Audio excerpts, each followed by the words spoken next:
نبی کریم علیہ السلام نے ایک دن صحابہ سے پوچھا بتاؤ بہترین عورت کون سی ہوتی ہے؟ کون ہوتی ہے؟ آکسفورڈ کی پڑھی ہوئی جی، پنجاب یونیورسٹی جس نے ایم فل کا مقالہ لکھا ہو، پی ایچ ڈی ہو جس نے پی ایچ ڈی کی ہو نمل یونیورسٹی سے، ایک کراچی یونیورسٹی کی ڈگری ہولڈر ہو، کہ باہر سے ایم بی بی ایس کر کے آئی ہو، کون افضل ہوتی ہے؟ کہ یا جو اچھی گفتگو کرے، نماز پڑھے، عبادت کرے وہ افضل؟ کوئی تو ایسی وجہ ہوگی نا۔ صحابہ سے حضور نے سوال پوچھا تو صحابہ نے بھی مختلف جوابات دیے۔ کسی نے کہا حضور پنجگانہ نماز پڑھنے والی، اور میں بات تمہاری ٹھیک ہے پر تم میری مراد کو نہیں پہنچے۔ ایک نے کہا یا رسول اللہ صلی اللہ علیہ وسلم پردہ کرنے والی، فرمایا بات تمہاری ٹھیک ہے پر تم میری مراد کو نہیں پہنچے۔ ایک نے کہا حضور با پردہ عورت، فرمایا بات تمہاری ٹھیک ہے پر تم میری مراد کو۔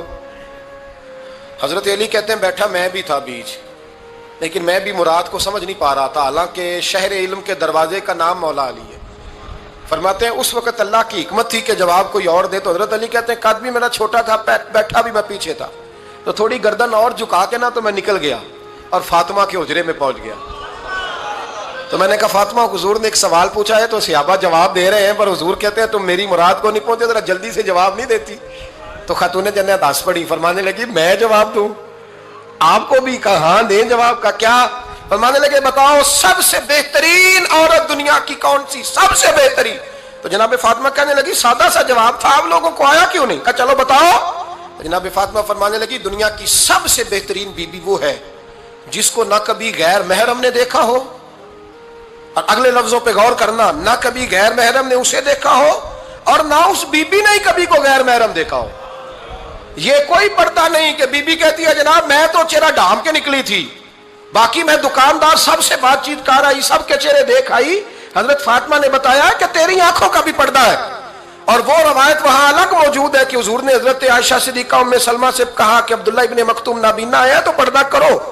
تو یہ نابینا اس سے پہلے، سیرت نگاروں نے لکھا ہے کہ ایک دن یہ اس سے پہلے حضرت فاطمہ کے گھر چلے گئے حضور کے ساتھ، تو نبی کریم علیہ السلام نے جب ان کو لے کے حضور داخل ہوئے تو جناب فاطمہ نے آنکھیں جھکا لی، پردہ کر لیا۔ تو حضور نے فرمایا بیٹی وہ تو نابینا ہے، تو عرض کرنے لگی حضور مجھے تو نظر آ رہا ہے نا۔ یعنی حضور نے جو ازواج کو کہا وہ بات کی، جناب فاطمہ کا جو انداز ہے وہ نرالا ہے۔ تو حضرت علی کہتے ہیں جناب فاطمہ نے جواب دیا کہ بہترین عورت وہ جس نے نہ کبھی غیر محرم دیکھا ہو اور نہ غیر محرم نے کبھی، وہ بی بی نے بھی کبھی غیر محرم بندہ نہ دیکھا ہو، دیکھا ہی نہ ہو اس نے۔ یہ پوائنٹ ذرا مشکل ہے، سمجھنے والا ہے۔ تو حضرت علی کہتے ہیں میں وہاں سے گردن جھکائی اور بیچ آ کے بیٹھ گیا، بات ابھی جاری تھی۔ حضور نے فرمایا آتا ہے کسی کو جواب؟ تو کہتے ہیں میں نے ہاتھ کھڑا کیا، میں نے کو حضور آتا ہے، تو حضور مسکرا پڑے، فرمایا چل بتا۔ میں نے عرض کی حضور بہترین عورت وہ ہے کہ نہ کبھی اسے غیر محرم نے دیکھا ہو نہ اس نے کبھی غیر محرم دیکھا ہو۔ تو حضرت علی کہتے ہیں شاباش مجھے ملنی چاہیے تھی نا۔ حضور مسکرا پڑے، کہنے لگے میں نے تو پہلے ہی کہا ہے فاطمہ تو بدعت منی، فاطمہ میرے جگر کا ٹکڑا ہے، میں نے تو بڑا پہلے کہہ دیا ہے۔ تو کہتے ہیں صحابہ میری طرف دیکھنے لگے کہ یہ تو تعریف فاطمہ کی ہونے لگ گئی ہے۔ تو میں نے کہا کیا کریں؟ اس محبوب کو بتایا ہے جس کے لیے اللہ نے کوئی پردہ رکھا ہی نہیں، سارے پردے کھول دیے۔